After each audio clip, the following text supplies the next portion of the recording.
I 2011 da begynte jeg å plukke søppel på Langøyene. Det var ikke da sånn søppel som vi er vant med i dag, for søpla var veldig mye mer sympatisk før. Den har ikke vært til stor miljøskade for vannet eller mennesker der ute sånn nå i ettertid. Det var søppel som består av keramikk og glass og porselen og litt bein og metall og veldig fine ting, egentlig.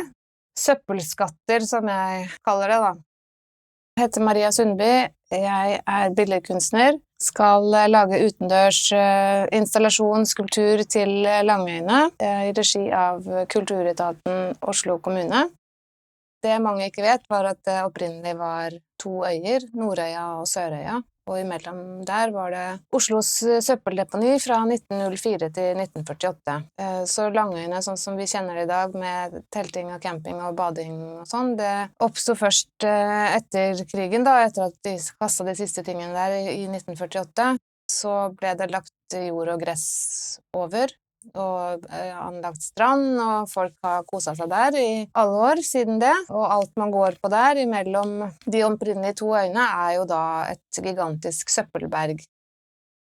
For meg så var det en stor skatteøy, hvor man kunne finne porselen, keramikk og glass, hele lyspærer som ikke er knust, liksom selv etter 100 år, tallerkener fra restauranter som ikke finnes mer, dukkehoder, gebiss. Ja, jeg har funnet utrolig mye ting, som 1,5 tonn, og nå skal disse tingene tilbake til Langøyene, sånn at alle folk kan se alle historiene i de tingene, i hver lille bit, altså et glass som har vært på utallige selskaper, hvem har drukket av det glasset, skilt hvor det står ingeniør, Øverby, hvem var han, porselensdukke, forestille seg denne jenta eller gutten som hadde den dukka, eller hvilket hjem disse sikringene eller lyspærene har lyst hos, og det finnes så utrolig mange historier i hver ting, da.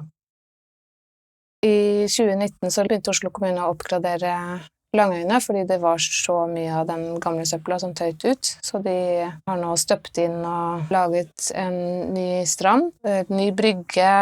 Den stranda på sørsida ser ut som Miami Beach, vil jeg si.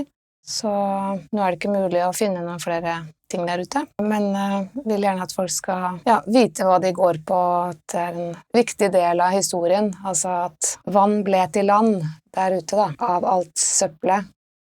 Jeg skal lage en permanent utsmykning, installasjon i bakken, som består av de tingene som jeg har plukket der ute, alle disse søppelskattene.